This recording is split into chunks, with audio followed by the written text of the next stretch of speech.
and they are ferrying the injured to nearby hospitals.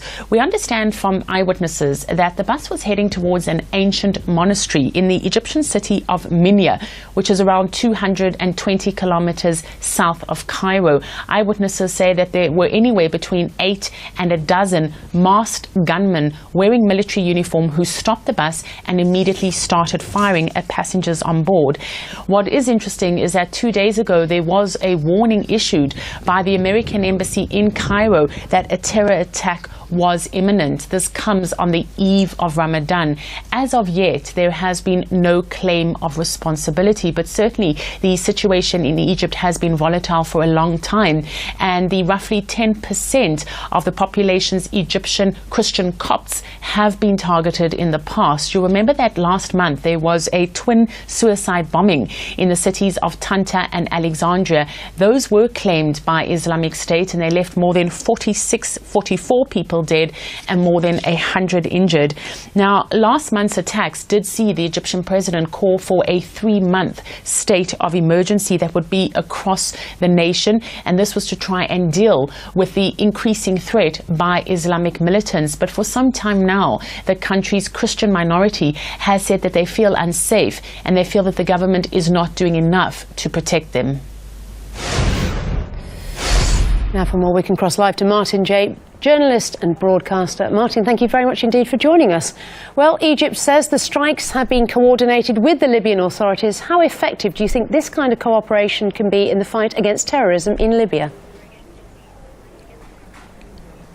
Well, as we've seen, I think very effective. I think it's quite encouraging that that sort of cooperation was made available almost immediately to the Egyptian government. I mean, it's early days yet, but I think Rex Tillerman and the G7 today talking about hitting ISIS or extremist groups, I think that was taken quite literally by Mr. Sisi in Egypt, and I think we can salute him. He did great work.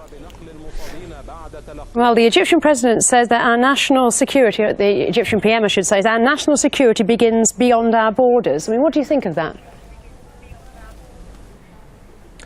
Yeah, I mean, it's normal. When you look at the demographics and the layout of the countries, you know, Egypt is vulnerable to such attacks. And these sort of groups, which are spread all over Libya, naturally they will look at the easiest possible way of striking those groups which give them the easiest access. So minorities in Egypt are low-hanging fruit, if you like. It was probably inevitable that would be one of their strikes.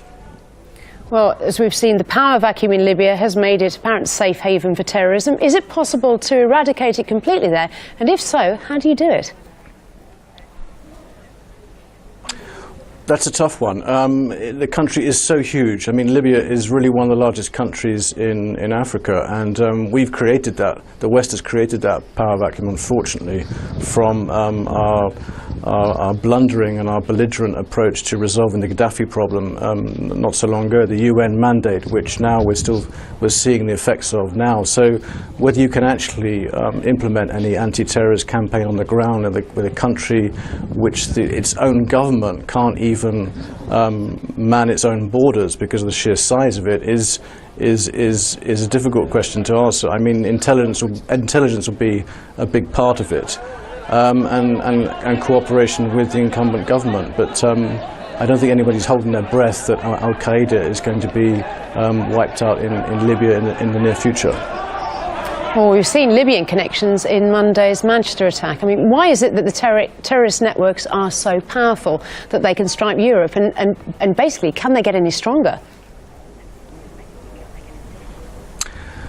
They can get stronger. I mean, I think they are getting stronger because we're not winning the war on terrorism.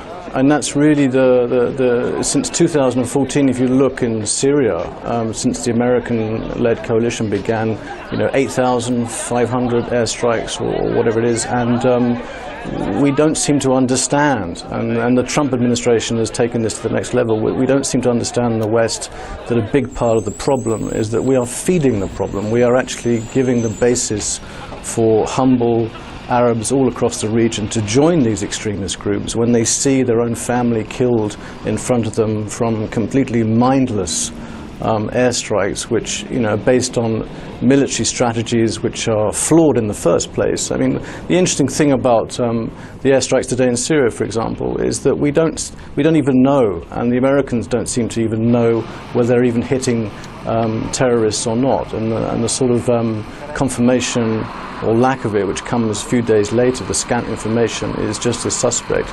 So these terrorist groups right across the entire region are gaining momentum. They're getting more coverage by media. Media is replicating their own social media short films and such forth. So it's easy to understand that whether it's in the Arab countries or whether it's in Europe, where you have the incident of the Manchester bomber himself, Abedi, where young disillusioned people are following these groups, and there doesn't seem to be any hope in sight for stopping them in the short term. Well, on that note then, which countries in the region or outside of the region are under threat of possible terror attacks from Libya?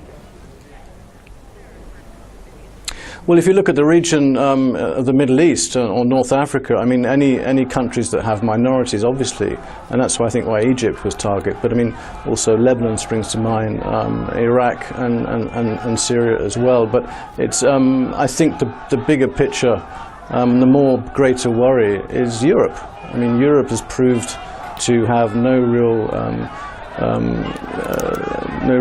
proper security measures to stopping terrorists get across borders. We have very scant security measures in place inside the country. We have a very poor surveillance, basically laws which prevent security services going further than what they really need to go to stop. As one example, the Manchester bombing. This is the real problem. Europe, for most of these terrorist groups, is the real target, and recruiting by long distance or even by bringing young disillusioned men over into training camps. Unfortunately, this is the real threat, because it's Europe which is the target in the longer run. Well, looking at the other targets, I mean, this isn't the first time that Egypt has struck Libya in retaliation for a terror attack. I mean, do you think it's an effective tactic? Well, what else can they do? I mean, we've got Egypt now has been given the green light by Donald Trump to go ahead with these sort of tactics. Terrorism seems to be the premise or the basis for a much bigger defense procurement agenda that Donald Trump has. So in the short term, a country like Egypt, which has a relatively impressive air force, and the missile capability, then it's inevitable those sort of strikes are going to happen. It's much harder, of course, to go into the country and seek out those terrorists, although that's what the Egyptian army has been doing on occasion along its border in the last few days.